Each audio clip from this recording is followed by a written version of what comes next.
మీ business ఏదైనా మీ ఊర్లో promotion చేయాలంటే అది సుమన్ టీవీతోనే సాధ్యం. ఇప్పుడే సంప్రదించండి. Hi hello viewers, welcome to Suman TV. నేను మీ అమర్నాథ్. ప్రజెంట్ మనం విశాఖపట్నం భీమిలి నియోజకవర్గం ఉన్నాము. రక్తదానం అనేది చాలా ఇంపార్టెంట్ ఈ రోజుల్లో. ఎందుకంటే కళ్ళ ముందు చూస్తున్నాము, చాలా యాక్సిడెంట్స్ అవుతున్నాయి. కళ్ళ ముందు రక్తం పోతుంది. ఆ యొక్క పర్సన్కి తెలుస్తుంది ఆ రక్తం విలువ అనేది. ఆ టైంకి ఆ యొక్క గోల్డెన్ హవర్ అంటారు. ఆ గోల్డెన్ హవర్లో ఇన్ టైంలో ఆ అబ్బాయికి రక్తం ఇచ్చినట్టయితే కనుక ప్రాణం నిలుస్తుంది, లేదంటే కనుక ప్రాణం పోతుంది. ఈరోజు నేను మీ దగ్గరికి ఒక వ్యక్తిని పరిచయం చేస్తాను. ఆ అబ్బాయి పేరు ములగాడ సూర్యభాను. ఎప్పుడైనా సరే మన ఇంట్లోకి సరుకులు కావాలంటే మార్కెట్కి వెళ్ళాలంటే మనకు బద్ధకం. కానీ ఒకరికి బ్లడ్ కావాలంటే ఆ అబ్బాయి బండి వేసుకుని హైదరాబాద్ వెళ్ళి బ్లడ్ తీసుకొచ్చిన రోజులు ఆ అబ్బాయికి గుర్తున్నాయి. అమలాపురం కావాలంటే అమలాపురం కూడా వెళ్ళి బండి మీద వెళ్ళి అమలాపురం నుంచి కూడా బ్లడ్ తీసుకొచ్చి వైజాగ్లో ఉన్న వ్యక్తికి ఇచ్చారు. సో ఇటువంటి సోషల్ రెస్పాన్సిబిలిటీ ఉన్న వ్యక్తులు కొంతమందే ఉంటారు. సో అందుకే ఈ అబ్బాయిని ప్రత్యేకంగా మీకు పరిచయం చేయడానికి అయితే తీసుకొచ్చాను. So welcome to Suman TV. Suryabhanu. నమస్తే. సూర్యభాను యాక్చువల్గా రక్తదానం చేశాక చాలామంది భయపడేది ఏంటంటే వెంటనే బ్లడ్ వస్తుందా రాదా, లేదంటే టైం పడుతుందా, ఏదైనా ప్రాబ్లం వస్తుందా అని చాలామంది వెనక్కి తగ్గుతున్నారు. ఫస్ట్ ఆఫ్ ఆల్ మోస్ట్లీ ఏంటంటే ఈ యొక్క అర్బన్ ఏరియాస్ ఓకే, కానీ రూరల్ ఏరియాస్ ఏదైతే మన ఈ పల్లెటూర్లు ఉంటాయో పల్లెటూరులో ఇబ్బందిగా ఉంటుంది. సో అలాంటి సిచ్యువేషన్స్లో బ్లడ్ క్యాంప్స్ కూడా నిర్వహించి అక్కడ జనాలను కూడా బ్లడ్ డొనేషన్ చేయడం వల్ల ఎటువంటి లాభాలు వస్తాయో వాళ్ళకి చెప్పి వాళ్ళ చేత కూడా బ్లడ్ డొనేషన్ చేయడం జరిగిందంటే మాటలు కాదు. సో ఇదందరికీ మీ వెనకాల నుండి మిమ్మల్ని నడిపిస్తుంది ఎవరు? ఈ సృష్టిలో దేనికైనా ప్రత్యామ్నాయం ఉందేమో కానీ రక్తానికి కాదండి. ఎందుకంటే మానవుడు తన మేధస్సుతో ఆర్టిఫిషియల్ ఇంటెలిజెన్స్ తయారు చేశారు, ఎన్నో రకరకాల ఆవిష్కరణలు చేస్తున్నారు. అయినా సరే ఎవరు కూడా రక్తాన్ని ఆర్టిఫిషియల్గా తయారు చేయలేరు. ఈ రక్తానికి మన మానవ శరీరమే ఒక ఊటం.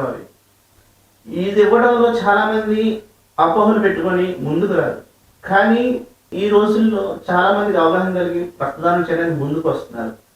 దానికోసం అని చెప్పి ప్రతి ఒక్కరికి ధన్యవాదాలు తెలుపుతున్నాను. ఎందుకంటే వాళ్ళు రక్తదానం చేయడం వల్ల ఎందరో ప్రాణాలు కాపాడగలుగుతున్నాం. అలాంటి ప్రతి ఒక్క రక్తదాతకి శిరస్సు వంచి పాదాలు పొందనాలు చేస్తున్నాను. ఎందుకంటే వారు లేకపోతే ఈరోజు ఎంతో మంది ప్రాణాలు కోల్పోయేవాళ్ళు. ముందుగా చెప్పినట్టు చిరంజీవి గారి ప్రేరణతో నేను రక్తదానం మీద అవగాహన కలిగి నేను రక్తదానం చేయడం మొదలుపెట్టినాక నా ద్వారా ఎంతో మందికి రక్తదానం చేయడం జరిగింది. దాని కారణంగా నా ఫ్రెండ్స్ ఎంతో మంది ముందుకు వచ్చి మోటివేట్ అయ్యి నా ఫ్రెండ్స్ చాలా మంది ఇవ్వడం, అలా 10, 20, 100 సంఖ్యలో ఈరోజు చాలా మంది నా ఫ్రెండ్స్ ముందుకొచ్చి రక్తదానం చేస్తున్నారు. ఈ రక్తదానం ద్వారా నేను ఎంతో మంది స్నేహితుల్ని ఈరోజు ఏర్పాటు చేసుకోగలిగాను. ఎంత క్లోజ్ అంటే వాళ్ళ కుటుంబంలో ఒక వ్యక్తిగా నన్ను ఈరోజు చూస్తున్నారు. దానికి నేను ఎంతో రుణపడి ఉన్నాను వాళ్ళకి. జస్ట్ ఒక రక్తదానం వల్ల ఎంతో మందితో ఎటువంటి అనుబంధం లేకపోయినా ఒక రక్త సంబంధంగా నన్ను చూస్తున్న వాళ్ళు ఈరోజు సొసైటీలో ఎంతోమంది నా స్నేహితుల్లో ఉన్నారు. దానికి నేను ఎంతో గర్వపడుతున్నాను. సో ఇంతే కాదు, మీకు ఇంకొక పేరు కూడా సొసైటీలో ఎక్కువ మంది పిలుస్తూ ఉంటారు, బాంబే సూర్య అని.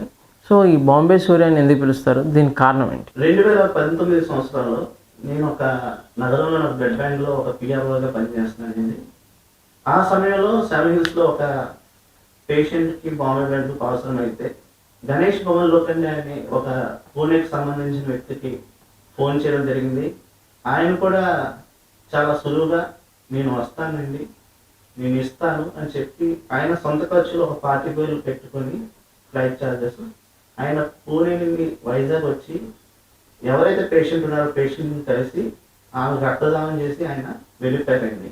ఆయన్ని అడిగితే ఆయన ఒకటే మాట చెప్పారు, ఈరోజు నాకు అవకాశం ఉంది, ఒక ప్రాణం కాపాడే అవకాశం, నేను రక్తదానం చేయడం వల్ల ఒకరు బాగున్నారంటే అంతకు మించిన ఆనందం నాకు ఇంకేం లేదు.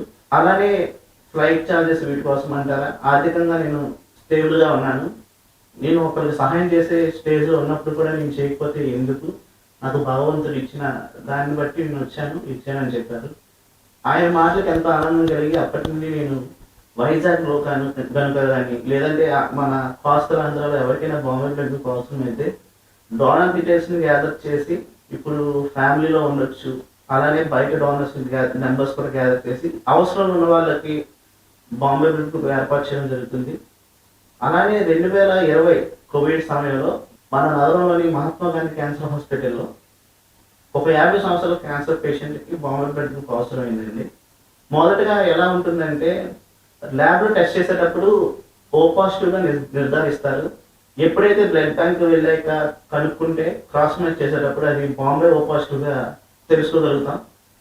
అయితే బాంబే బ్లడ్ గ్రూప్ అనేది 10 లక్షల మందిలో నలుగురికి మాత్రమే ఉంటుందండి. చాలా అరుదుగా ఉంటుంది. వీళ్ళని గ్యాదర్ చేయడం అనేది చాలా కష్టతరమైన పని. కానీ మన సొసైటీలో ఇప్పుడు సోషల్ మీడియా ఎంత క్రూషియల్ రోల్ ప్లే చేస్తుందో మనందరికీ తెలుసు. వాట్సాప్ అవ్వచ్చు, ఫేస్బుక్ అవ్వచ్చు, వీటి ద్వారా నేను గ్యాదర్ చేశాను. అయితే ఈ పేషెంట్ కి సుమారు 2 నుండి 3 గ్రాములు మాత్రమే హెచ్పి ఉంది, బ్లడ్ ఉంది. సో ఆవిడకి దాదాపు ఒక 7 నుండి 8 యూనిట్లు రక్తం అవసరం ఉండొచ్చు. కాబట్టి నగరంలో ఉన్న ప్రతి ఒక్కరితో రక్తదానం చేయించినాక రక్తదాతలు ఉన్నా సరే వాళ్ళు రానటువంటి పరిస్థితి కోవిడ్ నిబంధనల కారణంగా ట్రాన్స్పోర్టేషన్ లేదు, ఫ్యామిలీ ప్రాబ్లమ్స్ కావచ్చు, ఫైనాన్షియల్ ప్రాబ్లమ్స్ కావచ్చు. సో వాళ్ళు వస్తారని చెప్పినా సరే రాలేనటువంటి పరిస్థితిలో నేనేం చేశానంటే నా స్కూటీ పైన అమలాపురం 2 సార్లు వెళ్ళానండి. అక్కడ డోనర్స్ అక్కడ బ్లడ్ బ్యాంక్ లో డొనేషన్ చేశారు. అక్కడ నుండి కోల్డ్ చైన్ అనేది మెయింటైన్ చేసుకుంటే, అంటే మనం తీసుకున్న బ్లడ్ అనేది 2 to 3 degrees సెంటిగ్రేడ్ లో మనం మెయింటైన్ చేయాలి టెంపరేచర్. అప్పుడు మాత్రమే ఆ బ్లడ్ లో ఉన్న కణాలు చనిపోకుండా, లైస్ అవ్వకుండా, ఆర్బీసీ లైస్ అవ్వకుండా బ్రతికి ఉంటుంది. ఆ స్టేబుల్ గా 2 to 3 degrees సెంటిగ్రేడ్ మెయింటైన్ చేసుకుంటూ, కోల్డ్ చైన్ మెయింటైన్ చేసుకుంటూ నేను అమలాపురం నుండి 2 సార్లు తీసుకురావడం జరిగింది.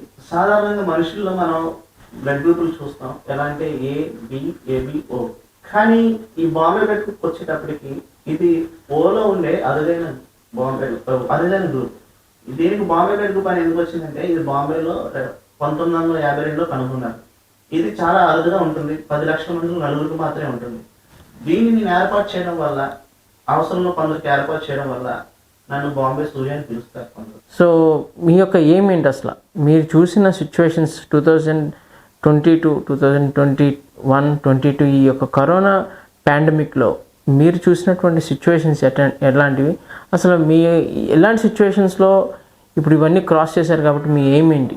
నేను రక్తదానం చేయడానికి స్ఫూర్తి చిరంజీవి గారు, మా నాన్నగారు ఎలా కారణమో, వాళ్ళ ప్రేరణ ఎలా కారణమో, నేను ప్లేట్లెట్స్ డొనేషన్ చేయడానికి నాకు 9 సంవత్సరాల వయసు నుండి మా నాన్న మా మామయ్య పెంచారండి. నా తల్లిదండ్రులు కోల్పోవడం కారణంగా మా మామయ్య గారు పాపకి ప్లేట్లెట్స్ పడిపోతూ ఉంటే డెంగ్యూ వచ్చింది.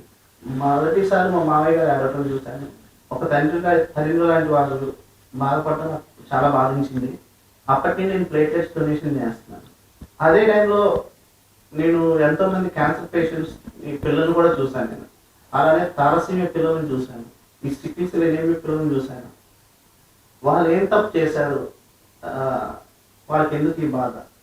ప్రతి నెల బ్లడ్ ఎక్కించుకోవాలి, లేదంటే చనిపోయే సిచ్యువేషన్కి వెళ్తారు. సో వాళ్ళకి ఎంతో కొంత చేయాలి అన్న ఒక ఆలోచనతో నేను రక్తదానాన్ని ప్రోత్సహిస్తున్నాను, నేను చేస్తున్నాను, చేయిస్తున్నాను. మనం ఒకరిని ఎవరినైనా ఏదైనా చేయాలి అని అడిగేటప్పుడు ఫస్ట్ మనం చేస్తున్నారు. ప్రజెంట్ ఉన్న యువతకి లేదంటే పబ్లిక్కి మీరు చెప్పే మీ యొక్క మెసేజ్? రక్తం అందగా ఏ ఒక్క ప్రాణం కూడా పోకూడదు. అలానే రక్త కొరత లేని సమాజాన్ని నిర్మించడమే నా ప్రధాన లక్ష్యం. రక్తదానం చేయండి, ప్రాణదాతలు కండి. జై హింద్.